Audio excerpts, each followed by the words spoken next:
Welcome everybody to World of Tanks Replays. My name is Maxwell and today's first replay is from the user 2012 player. That is 2012 player, and he's driving the M4A3E8 Sherman, otherwise known as the Easy 8 or just the E8 Sherman. This thing is a tier 6 medium tank for the Americans. This is actually the one that is modelled on, or the other way around, the Fury. So if you are interested in getting the Fury tank, then it's going to play a hell of a lot like this tank. Exactly the same chassis. I'm pretty sure it gets the same cannon as well, although I could be wrong on that. Somebody can correct me in the comments if that isn't the case, but I'm pretty sure it's going to tote the same cannon as the Fury version of this. The only difference obviously is the Fury has a lot of visual upgrades. It is a stunning looking tank, very beautiful, and ties in with the movie. So straight away, 2012 player, or from now on I think I'll just call him player, is going to be heading all the way along the northern line, the AB line. Gets here reasonably early, going to see if he can spot anybody out making a move on the enemy team. Nobody just yet, so just pops himself back, doesn't want to take any unnecessary damage in case he's been spotted. Looks like his sixth sense, if he does indeed have it, hasn't kicked in yet. Spots a T-34, has a quick shot there, but that unfortunately just misses. Going to try and track him through the train cars, but it looks like he is content to just stop behind the building there. Going to have a quick look to see if there's anybody else coming up to offer him support. Doesn't look like it, so he's going to move up with his ally in the T-14. T-14 just deciding to go ham across the tracks and going to drive straight towards the enemy. So player going to get into a elevator position in order to offer him some fire support. You can see now the T-14 is under fire from that T-34, returning fire as well. 2012 player is into a good position now, spots out a Matilda in the back there, has got the gun depression and the penetration to be able to take him out. This T-14's taking considerable fire from 3 different sources now. Going to decide to switch his attention to this T-34, because if he gets around behind the T-14, the armor's going to count for nothing, not that it's particularly well armoured. Now going to move his attention up to that Matilda that he's consistently putting damage through now. Unfortunately, that one just bounced. Does take a hit from the Churchill Mark III and has to back off as the T-14 falls to the combined firepower of 3 enemy tanks. Not really sure what he thought was going to happen there, but still able to duel very nicely with the Churchill 3. As you can see, he has a 2.84 second reload, which is just under 3 seconds. Churchill Mark III with a rammer does have a sub 2 second reload, but doesn't have very good armor penetration. Off the top of my head, I'm not sure of the armor of the Easy 8. I think it's around between the 40 to 60 range, which means that the Churchill Mark III should be able to penetrate, although the front of that armor is nicely sloped. So if you just keep your front angled nicely towards the Churchill 3, you will find it difficult to penetrate. Gets 2 good hits on the Matilda to take him out and pick up kill number 2. Going to turn his attention to this Churchill Mark III now. Going to put shots into his turret, as the armor of the turret isn't particularly strong. And that is kill number 3. Going to move on down the 1 line now towards the enemy base. It looks like this is the majority of the guys that went this flank have now been dealt with. As you can see, most of the enemy team have elected to go to that right hand side. You can count a good chunk of enemy tanks there, which means 2012 player, rather than going for the base capture, which the Panzer III and the Chi-He look like they are going to do, he's going to transition across and try and flank around the sides and the rear of these tanks, taking a bit of a long way around, but that's just in case somebody is lingering around the base there, and will be able to put some shots into the side or rear of him as he tries to surprise the enemy tanks. Doesn't want to take any unnecessary damage. Gonna move across there. Su-85B lights up on his map. He stops and drives back a little bit. Just gonna stick some shots into his rear. Looks like the Su-85B has been caught way out in the open. There's no way he's getting into cover, and that's kill number 4. Looked like he was heading back to do some base defense, but just getting caught out in the open there, and he is in trouble and gone. So going to be flanking around the rear now. Going to drop down to the next road. It's got a T-28 and Su-85 up the top, but it looks like the heavies down at the bottom may prove to be more of a threat. Base cap progressing nicely, although an Su-100 has come back to stop that. Su-100 has a pretty ridiculous cannon, so he might be able to make short work of those mediums. has one shot at that KV-1, but decides to switch to the T-150 as that's the more dangerous target. Takes him out quickly, gets a good shot through the side of the KV-1. KV-1 only traverses his turret, doesn't put his front armor on target, and he pays the price and gets taken out. Now there is a Hellcat. Got to be careful, because last he saw the Hellcat, he was pointed in this direction. And the Hellcat is fast off the mark. Not particularly manoeuvrable. Artillery shells raining in now. So he knows he's been spotted and the enemy team knows where he is. So he decides that he's going to have to make a move. Hellcat rushes his shot and misses. Got to wait for that reload now as he comes in and decides to use the Hellcat's traverse against him. He knows the Hellcat has a terrible turret traverse, gets all the way behind him, takes him out without taking any damage in return. Now he's going to focus on this Su-85. Su-85 didn't pull the trigger quick enough and he gets taken out. Artillery shells still raining in, and that was kill number 8. Now he has to look towards this T-34-85 that has a decent hit point pool, but is he going to be able to out-duel the Easy 8? Looks like he is not particularly good at firing, still looking in the wrong direction. That could just be some server lag. Gets 4 or 5 great hits in the T-34-85, takes him out, and there's just a T-28 left up this hill. T-28 is going to be no match whatsoever for a Easy 8 Sherman. As you see, bounces a shot on his side armor. He turns his front armor onto target. One more hit. Kill number 10 takes out the T-28. And that just leaves the Su-100 and the artillery left on the enemy team.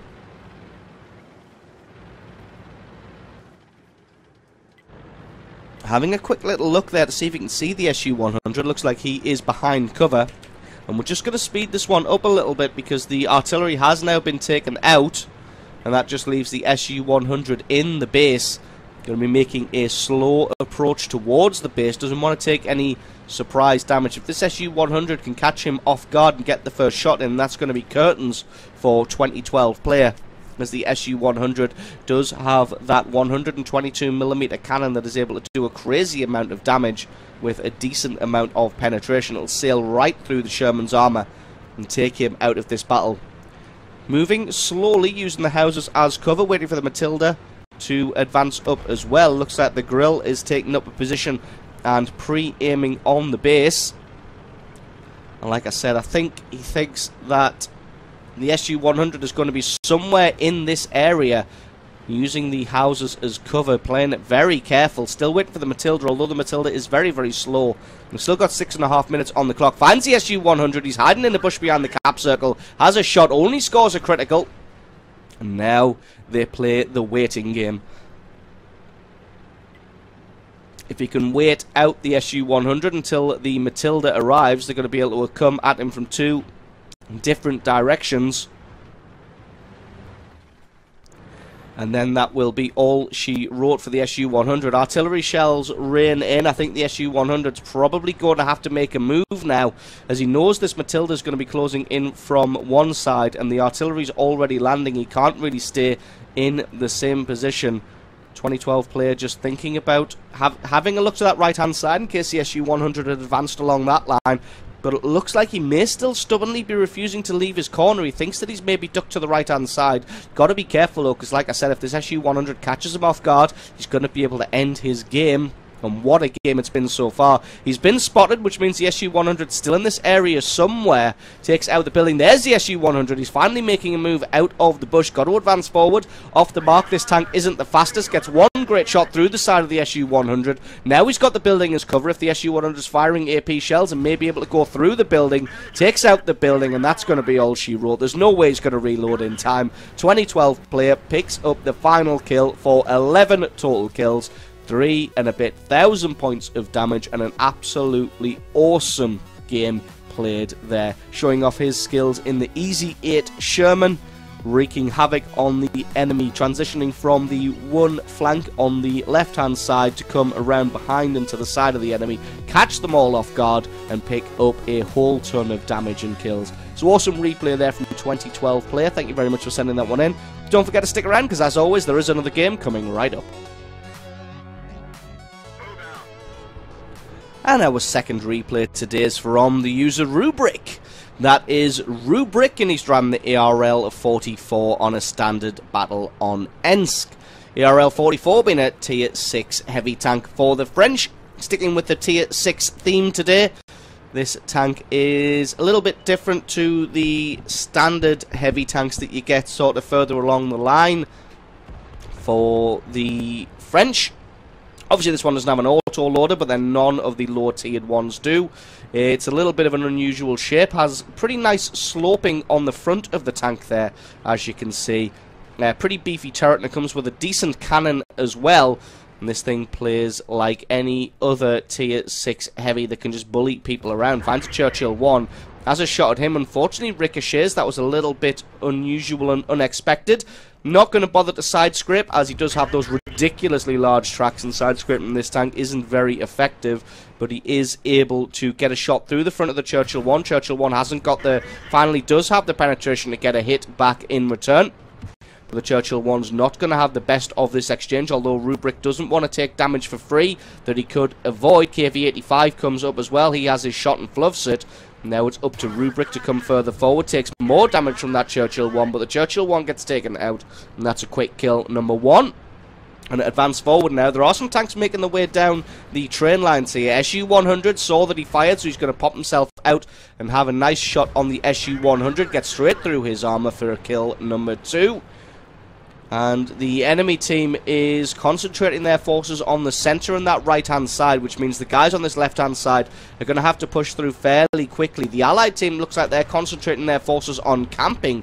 KV-85 takes out the Wolverine.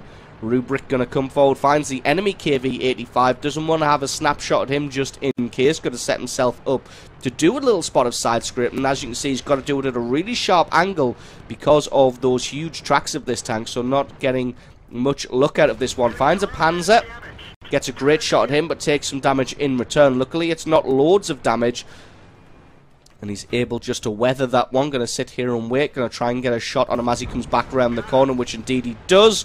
Bounces a shot from that KV-85 and picks up kill number 3. He's going to advance forward, see if he can get a hit on that KV-85, although an AT-8 pops himself around the corner, gets a fantastic shot through the weak spot of the AT-8, but now he's not going to be able to stand and duel with these two guys with only 250 hit points left.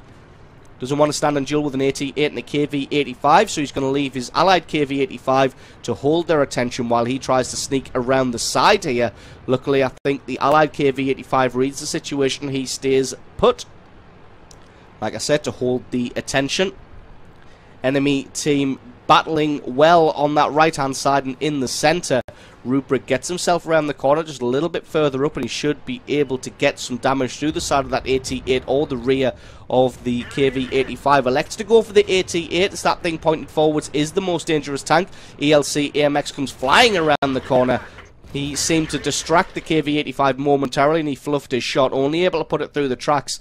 Got a 7.5 second reload, so he's probably not going to reload quicker than the KV-85. Unfortunately, KV-85 wasn't able to get any more damage onto Rubric. He takes him out for kill number 4. And everybody is falling fast and furious. The rest of the allied team look like they're going for the base capture, but the enemy is also doing the same thing. There's a couple of tanks tracking back, the A44 and that T37. Looks like the rest of them are going for this base capture, and we're just going to speed this one up until we get back into the action. You can see Rubric heading back now. He's going to try and do something about this base cap. Find a KV-1. He's probably out of the cap circle, but if he can get a quick shot onto him, that'll be some nice damage. He's still got a minute and a half on the capture clock, so he's got plenty of time. Has a shot. And that one unfortunately ricocheted because KV-1 very strong armor. Now he's going to try and pick out this VK3601. Doesn't look like he can see much or any of him as he gets behind a building. He's going to have to advance much further forward now. VK3601 has a shot, but that one just bounces right off the side armor as he takes damage from that KV-85. Only a Hellcat left for the allies in the enemy base, and that A44 looks like he's trying to get around the side of him using his turret traverse against him, more than likely, like we saw in the first match. Gets a shot into the side of the VK3601. Unfortunately, it didn't penetrate, but the 3601 isn't having much luck with the front armor of the ARL either. Gets a lovely shot on the VK there, and he's just got to keep himself angled, which indeed he does. VK bounces his next shot. One more hit should be enough. Takes him out for kill number 5. Unfortunately, the A44 is also taken out the Hellcat, which leaves the KV-85 and the ARL to try and hunt down this A44. Thinking he's probably going to make a move, probably down the 5 line. KV-85 heading up through the train track. Spots him across the way there. Going to let his gun focus in just enough. Has his shot. They kill each other. And if they'd been the last 2 tanks, that would have been GG and what an ending. But as it is, the KV-85 is the sole survivor as the A44 and the ARL 44 eliminate each other with their shells at the end. So awesome replay there from Rubric, picking himself up 6 kills, almost 3,000 points of damage, and being a great asset to his team there. So thanks very much for sending that replay in. Don't forget, guys, if you've got yourself a great replay, send that into replay@screenreality.com. The link for that's in the description. Just attach the replay file itself or the link to the What Replay website to the email, and I can check that one out for you. And don't forget, if you enjoyed this video, you found it useful, informative, you liked it, or you learned something, think about hitting that subscribe button, because there's a lot more World of Tanks content on this channel. I've been Maxwell, this has been World of Tanks Replays, and I will catch you guys next time.